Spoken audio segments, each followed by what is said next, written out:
hour East African time. You're just in time for the latest in the world of news here on TV47 News Now. But also you can also interact with us through our social media platforms.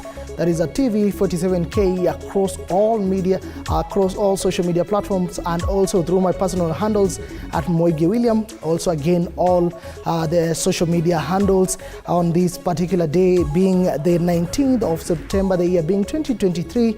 I hope your afternoon is on well. Welcome to the broadcast. My name is Moige William.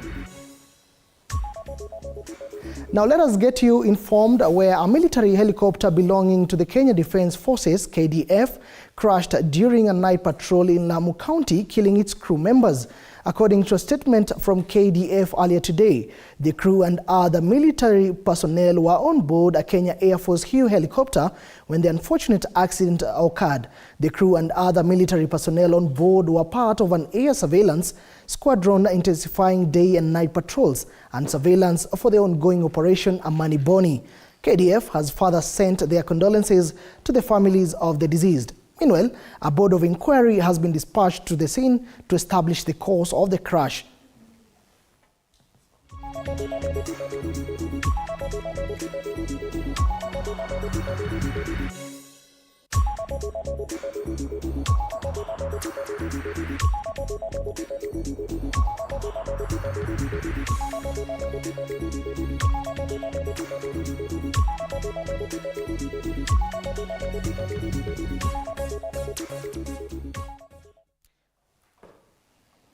Elsewhere, Interior Cabinet Secretary Professor Kithure Kindiki is this afternoon launching the Rapid Results Initiative, dubbed RRI, on the delivery and collection of passports at Nyayo House here in Nairobi. Now let us cross over. This is a live event straight from Nyayo House and listen in to what is taking place currently. Understand CS Kindiki is speaking. Listen in. Of passports, which have been an issue for quite some months in our country now. But before I do that, I want to appreciate that we also have other citizen services that are being offered by the State Department or through the State Department. The entire coordination of government functions when it comes to services, citizen services, is housed in this ministry and in the State Department, and the Director General of e-Citizen Services is here, Ambassador Ochieng. But also in our midst here, we have, I think Mr. Mwangemi is here, who is the Civil Registrar, the Secretary of Civil Registration Services, in charge of registration of births and deaths. And we are also making a lot of changes in that unit, but today is not the day to discuss the measures we are taking to modernize and make more efficient our civil registry. We also have the Secretary for National Registration Bureau, that is the ID department. Mr. Wanjao is here.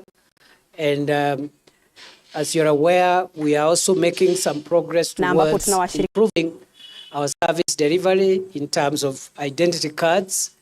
But again, today is not the day for IDs. I just wanted to make sure that you appreciate the entire State Department is here, but there will be a day for these other departments. Today is the day for immigration, and the Director General for Immigration Services is here, Evelyn Cheluget.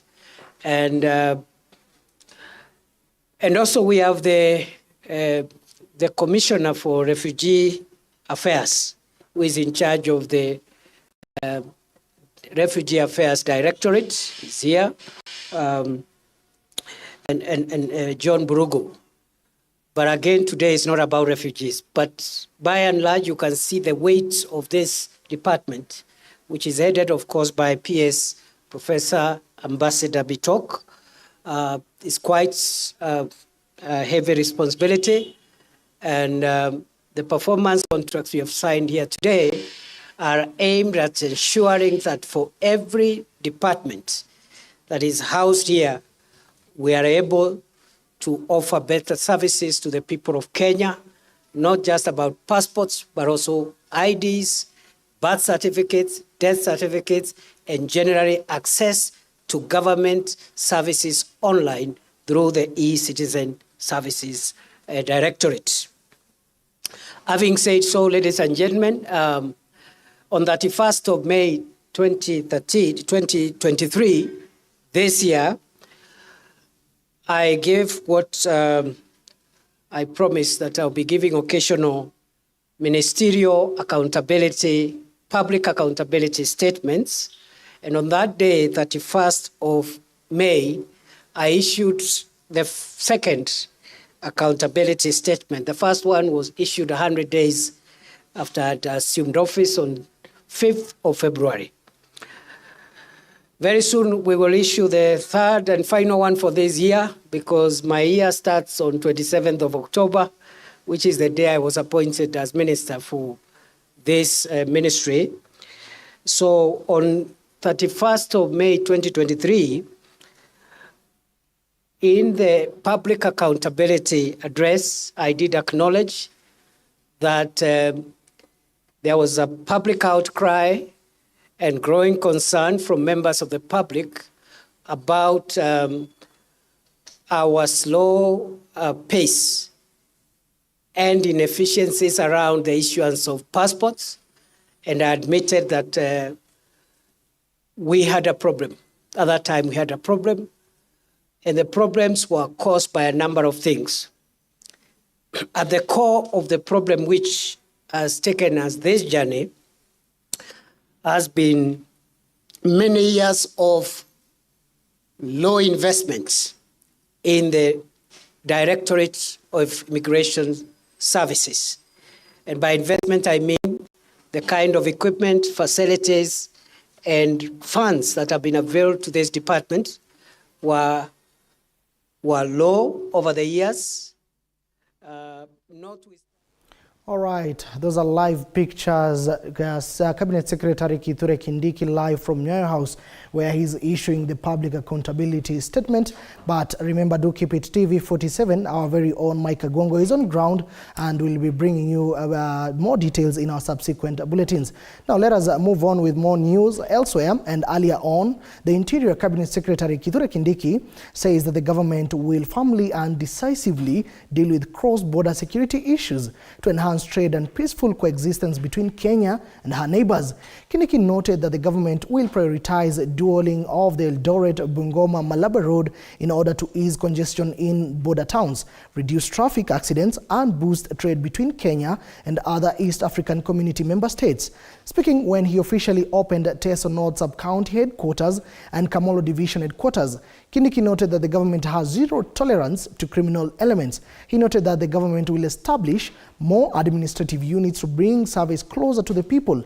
Kindiki also operationalized Teso Central Sub-County and installed Jack Orare as the first Deputy County Commissioner, where he called on all national government administration officers to serve citizens with dedication and courtesy. He warned that any officer demanding bribes will only be liable to administrative actions by the prosecuted, but rather be prosecuted in accordance with the law. Nimeona kuna msongamano mkubwa wa magari pale, na hiyo inatatiza biashara hapa. Kwa hivyo mimi nikitoka hapa naenda kusukuma kuharakishwa kwa kupanuaji wa barabara kuu, ambayo ya kwanza ni ile inatoka Eldoret Bungoma kwenda Malaba, na vile vile ile ingine ya kutoka pale Kisumu kwenda mpaka Busia. Iwe ni barabara dual carriageway, ndio magari iwe inapita haraka na kusiwe na ajali nyingi za barabarani, kwa sababu malori yamesongamana na kabarabara kamewachwa mahali pembamba. Nimesikia kwamba kuna wazee wetu na vijana wamepata matatizo, wake zao wamekawia bila kupata vitambulisho vya Kenya. Mimi nataka niamrishe watu wote ambao wameolewa hapa Kenya na inadhibitisha kupitia machifu wetu na assistant chiefs na viongozi ya kwamba wameolewa hapa Kenya, wameishi hapa Kenya, wapate vitambulisho vyao bila matatizo yoyote. Kama ako hapa ameolewa hapa, ameishi hapa, bwana yake anajulikana, watu wao wanajulikana, ameishi miaka hiyo yote, apate kitambulisho. All right, now let us shift gears. Deputy President Rigathi Gachagua is set to convene the National Emergency Response Committee to deliberate on the country's preparedness on the expected El Niño rains. The second-in-command stated that the committee will develop strategies to mitigate possible devastation that may be caused by the anticipated heavy rain season. Speaking at a gala dinner in Nairobi organized by the Kenya Red Cross during the 10th International Federation of Red Cross and Red Crescent Society Pan-African Conference, Gachagua called for cross-sectors collaboration in preparing for any disaster that may be caused by the heavy rains. Some counties have already started taking proactive measures to ensure disaster preparedness. He said these will help the government to take advantage of such large amounts of water for food production. He further announced that the government is seeking to enhance its partnership with Red Cross Society in strengthening the capacity of state agencies like the National Disaster Management Authority. Partnership particularly in strengthening the capacity of our agencies like the National Disaster Management Authority and sister agencies across the continent.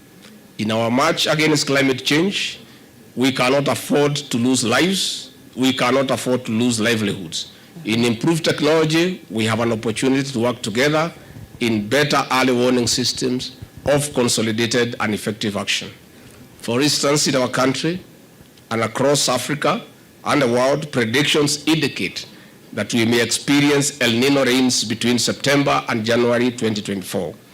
We invite you to work with us as we set up and implement measures to prevent possible tragedies. In that regard, next week I'll be convening the National Emergency Response Committee that I chair with all government agencies, development partners, the Red Cross, international organizations, and all other stakeholders to discuss our preparedness for the expected El Niño rains.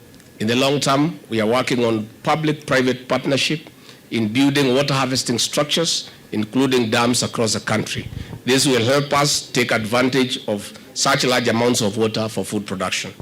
On this note, as I conclude, I wish to thank the Red Cross and the Red Crescent Society for the millions of lives they have touched over the years. We look forward to working closely in building sustainable societies beyond disasters. And still keeping tabs with matters El Niño, from Nairobi, let's head to Nandi County, where residents who live in landslide-prone areas have been urged to move to safer grounds amid the El Niño rains that are being witnessed across the country, whereby Nandi County Governor Stephen Sang and the Disaster Preparedness Department have called upon Nandi residents to be cautious during the rainy season, as it is this time that many deaths are being witnessed due to these rains. We want to tell national government, can you expedite the process that we agreed, that you look for alternative land so that we can be able to get all those people living on those fragile mudslide area, prone areas. We can get them out of those places and give them alternative land. Tunahimiza watu ambao wanaishi katika sehemu hatari, tafadhali ukiona unakaa sehemu ambayo inaweza leta an emergency kwa maisha yako ama hata a disaster event, tafadhali, maisha hairudiwi tena, maisha ni moja. Tafuta sehemu ambayo kwa Kiingereza inaitwa safer grounds, ukae huko hadi wakati ya msimu wa mvua itapungua, ndio unaweza rudi kwa nyumba yenu. Hizo mito zinafurika wakati tunakuwa na mvua nyingi. So tunawaambia kwamba hata watoto ambao wanatoka shule tutahadhari ili wasifuka ile mito, alafu tutapata janga mbaya. All right, let us again shift gears. The Pharmacy and Poisons Board has expressed concerns over the increasing number of drug-related deaths in the country during a workshop in Machakos to discuss measures that will streamline pharmacy practice in the country. This comes after stakeholders from the health sector said medications are now the leading third cause of death. Speaking during the event, Chairman of Training and Assessment Technical Committee at the Pharmacy and Poisons Board, Francis Ndemo, said the process of developing a document on good pharmaceutical practices is on course. He assured that it will address the wastage of resources as a result of drug expiring. The document, which proposes 24 measures, also warns pharmacists held responsible for poor patient outcomes, or rather drug therapy outcomes, since they have to ensure patients get the appropriate drugs and they're willing to comply in order for them to get possible outcomes. I'm here as the chairman of the Training and Assessment Technical Committee of the Pharmacy and Process Board. We're here in a workshop. We're trying to develop a document that will guide pharmacy practice in this country. As you all know, medications now are considered as almost a third leading cause of death. There is a safety issue, and there is also an issue of inappropriate use of all medications. So we're trying to come up with a document or guidelines that will help us to ensure that we give the best of pharmaceutical services for this country. So what we're doing now is to articulate the levels of practice so that we can train the pharmacy personnel to attain those competencies that are required to give the best of care to our patients. Away from matters held, now let us delve into matters education. The Ministry of Education has announced the revision of grading system in order to allow learners to pursue the courses of their choice by meeting cluster requirements for the particular courses.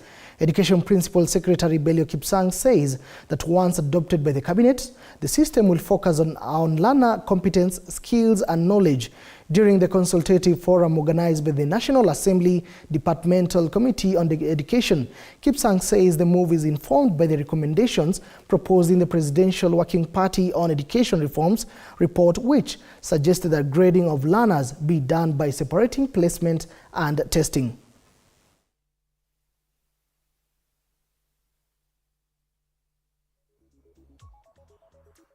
The recommendation of the Presidential Working Party is that we would want to separate placement and testing to appreciate what our children have learned, trying to look at their competencies, at their skills and knowledge, and translating that into certification. And then using that now separately to place them. Because what we've been doing for a long time is that we were mixing the two as to go through proper approvals. We are doing a CAP memo which will go to Cabinet. Once Cabinet approves it, we would want to do it as early as we can because it will save so many children. Now listen to this. Lancet series on small vulnerable newborns has called for standardization of data technology and quality prenatal information as national preventive measures to curb the high rate of newborns born too small or too soon that currently stands at the highest rate at 20% in sub-Saharan Africa. Globally, 1 in every 4 babies in the world is either born too small or born too soon, accounting for 1.9 million stillbirths and 1.4 million newborns deaths annually. The small vulnerable newborn survivors are vulnerable to health problems throughout their life course, affecting human capital, economic productivity and healthcare cost. Furthermore, while the situation is the most challenging in sub-Saharan Africa and Southern Asia, rates of data availability are also the lowest in these regions, making it difficult for decision makers to meaningfully address the issue. We've got to see family planning as a development agenda. Women need to get the babies they can afford to take care of. So family planning, most people say, belongs to the woman. But family planning is a family agenda. I need to get the babies I can nurture, plan for them, separate or space them appropriately, and even decide how many in total will I end up with. So you're making reproductive decisions, which I think are very critical in addressing SVN. According to the WHO guidelines, the revised guidelines, they say every pregnant woman should have an ultrasound done by the 24th week. But is it what is happening? Not. This series is about prevention. Prevention is possible. What can we do? We know some stories, success, but much more needs to be done. So we need to also working on women and girls' power, decision power. The ICPD 1994 gave women the reproductive rights. What does it mean? That women and girls have the power to decide when they want to get pregnant, with whom, and how many children they want. So if women can decide on their own reproduction, we see progress. All right, 18 past the top of the hour. Time for me to take a short commercial break and get a gulp of water. But do keep it TV47. We'll be back right back with more. Keep it TV47.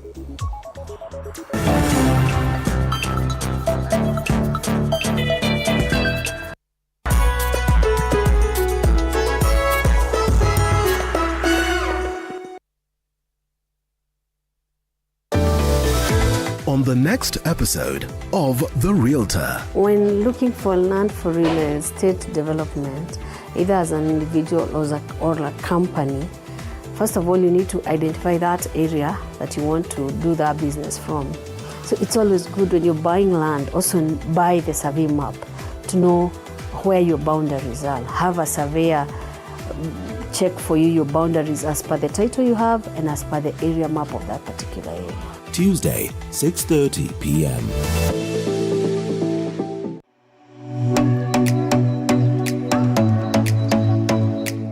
Forget past mistakes. Forget failures. Forget everything except what you're going to do now and do it. William Durant.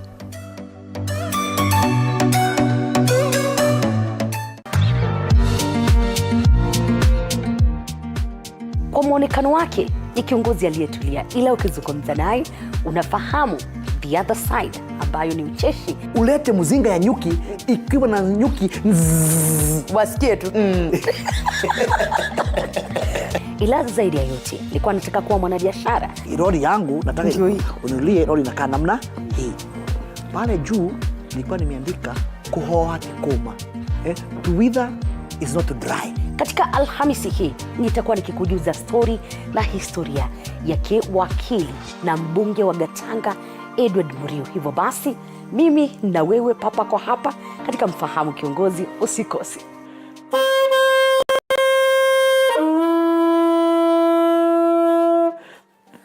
Mbona huli? Kama huli sitacheza tena.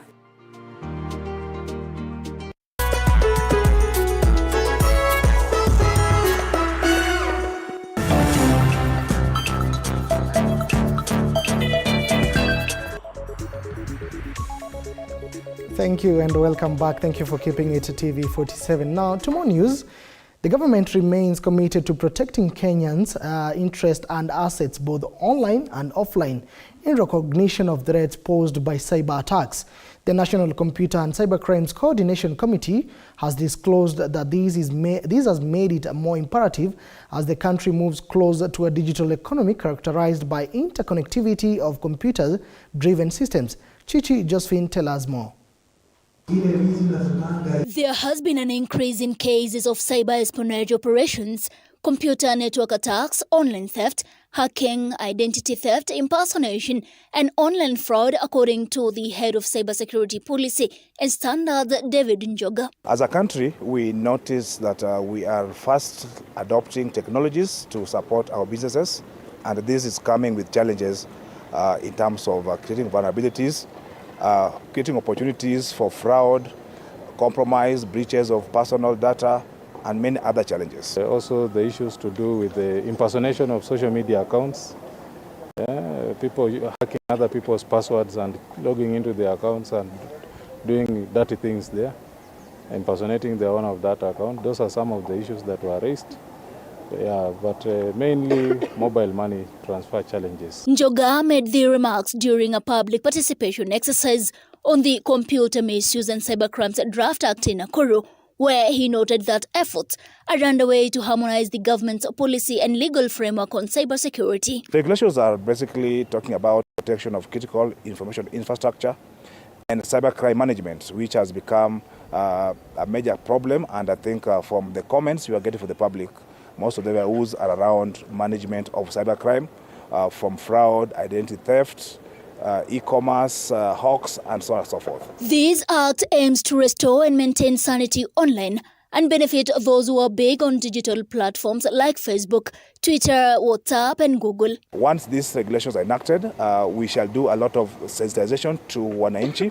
That has come as a major concern because of the complex nature of cybercrime and cybersecurity issues, given the high dependence on technologies by citizens, by organizations, and even the government to drive its agenda. Cyber insecurity has been found to pose a major threat to the country's economic and social development, thus the need to protect cyberspace with the same vigilance as that of the Kenya Defence Forces. With the increased digitization of the government services, currently at 7,000 plus, and the extension of the digital superhighway, including the implementation of the public Wi-Fi, which has now reached over 460. We believe that the consumption of the internet is going to go high, and therefore we need to take more precaution to protect this cyberspace so that it can be used responsibly to drive our socio-economic agenda. Chichi, Josephine, TV47.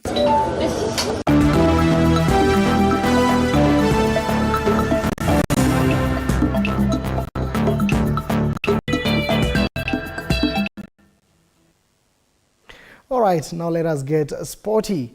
The men's national rugby sevens team, Shujaa, arrived in the country Monday night from Harare, Zimbabwe, and were accorded a heroic reception by various stakeholders.